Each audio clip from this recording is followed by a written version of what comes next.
যতটা না Russell viper সাপকে ভয় পাচ্ছি, কিছু লোকজন আল্লাহকেও ততটা ভয় পায় না। কেন? আল্লাহ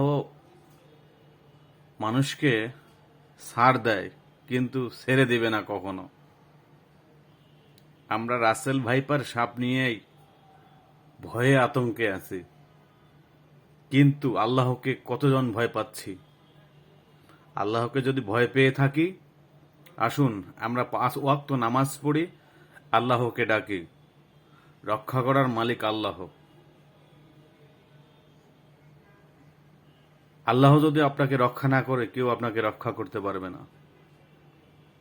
তা আসুন আমরা রাসেল ভাইপার সাপকে ভয় না পেয়ে আল্লাহকে ভয় পাই। 5 ওয়াক্ত নামাজ পড়ে ভালো হয়ে যায়। আল্লাহ হাফেজ।